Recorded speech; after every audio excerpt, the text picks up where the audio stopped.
આજેથી બોર્ડની પરીક્ષાઓ ચાલુ થઈ રહેલી છે ત્યારે આપણા રાજ્યના નાયબ મુખ્યમંત્રી શ્રી, આદિજાતિ મંત્રી શ્રી, રાજ્ય કક્ષાના મંત્રી શ્રી અને ભારતીય જનતા પાર્ટીના સાંસદો અને ધારાસભ્યોએ ડેડિયાપાડામાં બોર્ડની પરીક્ષા આપતા કેન્દ્રોની બાજુમાંથી જ સુપરસ્ટાર બેન્ટ બોલાવીને ખૂબ મોટો વરઘોડો કાઢ્યો છે।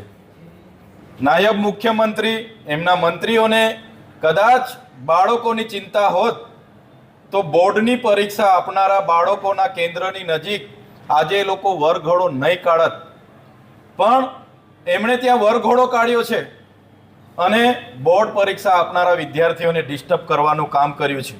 ત્યારે મેં આ નાયબ મુખ્યમંત્રી સહિત એમના નેતાઓને, એમની સરકારને કહેવા માંગુ છું, 30 વર્ષથી ગુજરાતમાં તમારી સરકાર છે। જો તમે તમારી સરકારમાં કામ કર્યા હોત તો આજે તમને ડેડિયાપાડામાં વરઘોડા કાઢવાની નોબત નહીં આવત। આજે ડેડિયાપાડામાં માન્ય નરેન્દ્રભાઈ મોદી સાહેબ આવ્યા નવેમ્બરમાં અને એની પછી તરત તમને વરઘોડા કાઢવાની શું જરૂર પડી છે? આજે ગૃહનો દિવસ છે, મહત્વનો દિવસ છે, છતાં જ આદિજાતિ વિસ્તારના એ મંત્રી હોય, આદિજાતિ મંત્રી, રાજ્ય કક્ષાના મંત્રી, એમના ધારાસભ્ય બધા જ ત્યાં છે અને ચૈતર વસાવા વિશે ટીકા ટિપ્પણીઓ કરે છે, ભાષણો કરે છે।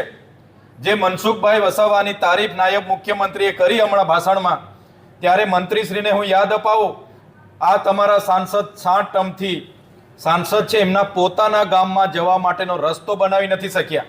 એમના ગામ જૂના રાજના રસ્તા માટે મારે ત્યાંથી પદયાત્રા કરવી પડી, સન્માન્ય ગૃહમાં પણ એ મુદ્દો લાવવો પડ્યો। આ તમારા સાંસદને પહેલા કહો કે પહેલા એમના ગામનો રસ્તો બનાવે। જે ગણપત વસાવાની તમે વાત કરો છો, એ ગણપત વસાવા જ્યારે આદિજાતિ મંત્રી હતા ત્યારે જ આદિજાતિઓના ખોટા પ્રમાણપત્ર એમણે મેળાવડા કરીને બિન આદિવાસીઓને આપ્યા છે, જેના કારણે આજે નોકરી હોય કે રાજકીય અનામત પર આદિવાસીના અધિકારો જ્યાં હોય છે એનો કોટા હોય છે। બિન આદિવાસી લાખો લોકો આજે નોકરીઓમાં જોડાઈ ગયા, આજે શિક્ષણમાં જોડાઈ ગયા, આજે ચૂંટણીઓ પણ બિન આદિવાસી લોકો રિઝર્વ બેઠકો પરથી લડે છે। માન્ય મુખ્યમંત્રી, નાયબ મુખ્યમંત્રીને હું કહેવા માંગુ છું, હમણાં થોડા દિવસ પહેલા સન્માન્ય ગૃહમાંથી એવો મને જવાબ આપ્યો કે નર્મદા જિલ્લામાં 11,253 બાળકો કુપોષણથી પીડાય છે। એની નિવારણની વાત તમે કેમ નથી કરતા? નર્મદા ડેમ છે, એક બાજુ ઉકાઈ ડેમ છે, એનું પાણી ડેડિયાપાડાના મળે, એની વાત તમે કેમ નથી કરતા? અમારા ડેડિયાપાડા અને નર્મદા જિલ્લામાં 5,630 ખેડૂતોની જંગલ જમીનોના સનતો પેન્ડિંગ છે, એને આપવાની વાત તમે તે કેમ તમારી ભાષણમાં નહીં કરી? ત્યાં મનરેગામાં ખૂબ મોટું કૌભાંડ થયું અને લોકોને રોજગારી છેલ્લા 2 વર્ષથી નથી મળી। નર્મદા જિલ્લામાં એક જોબ કાર્ડ પર માત્ર 1 વર્ષમાં 18 દિવસની સરેરાશ રોજગારી મળી છે, તો એના માટેની વાત તમે તમારી સ્પીચમાં કેમ કરતા નથી?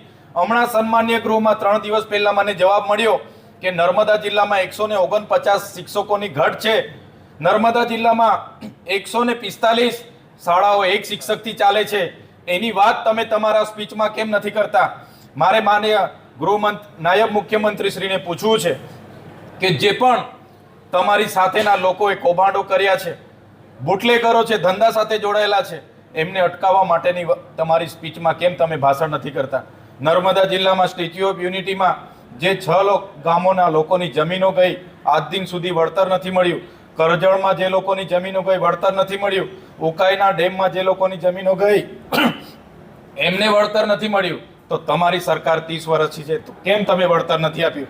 એની વાત કેમ તમારી સ્પીચમાં નથી કરી? ત્યારે મારે કહેવાનું છે કે ત્યાં જઈને આજે ચૈતર વસાવાને ત્યાં પ્રતિબંધ છે, એટલે ત્યાં જઈને તમે ચૈતર વસાવા વિશે ટીકા ટિપ્પણી કરો, એના કરતાં તો લોકોના સમસ્યાનું નિવારણ કઈ રીતે કરવું એ બાબતનું તમે જો ભાષણ કરતા તો ચોક્કસ અમે સ્વાગત કરતા। ધન્યવાદ।